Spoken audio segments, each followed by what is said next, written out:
Several people have asked me about the birth of my new book, Lou Gehrig, The Lost Memoir. I thought I'd take this opportunity to explain it to people.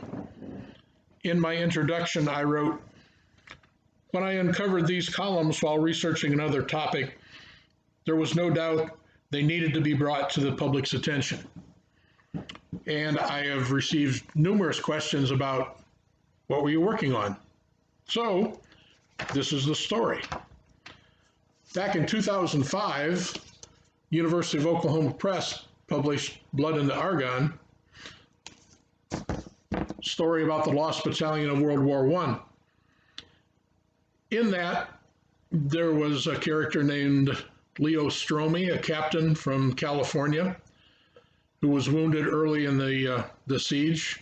There was also what we would now call a medic or a medical man named Bragg from West Virginia. They had something in common having to do with prohibition.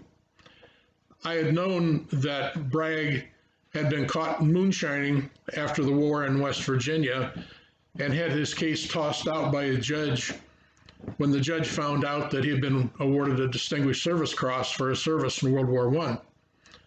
I decided that I wanted to pair that with the story of Captain Leo Stromey, who after the war went back to California and got a job in the enforcement of prohibition, I guess is the best way to put it, prohibition officer.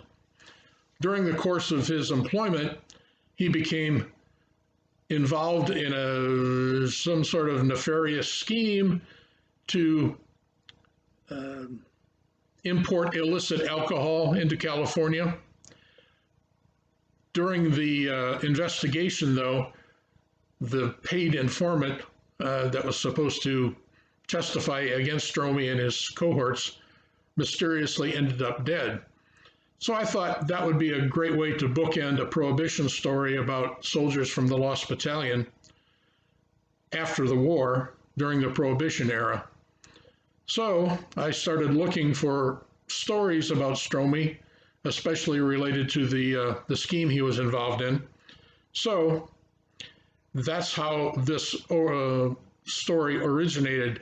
One of the places I was doing research was in the Oakland Tribune, and while going through the columns there, I ran across this interesting series called Following the Babe, written by Lou Gehrig.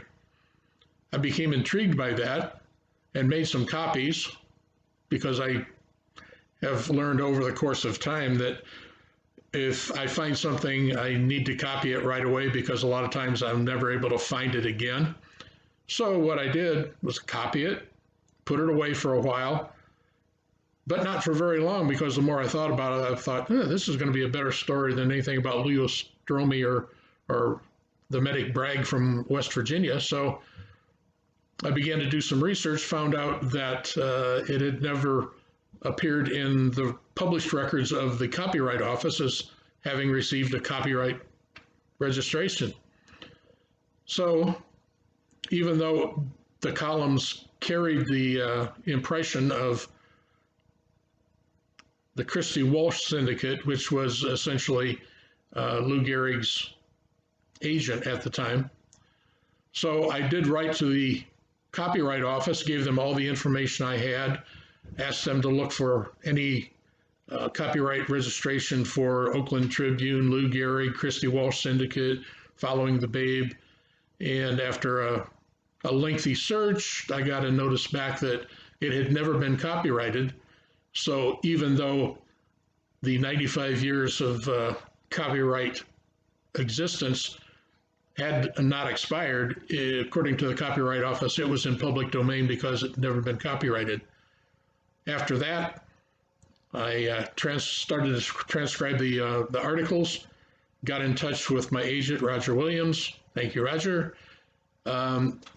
He sort of thought originally that this was just too good to be true.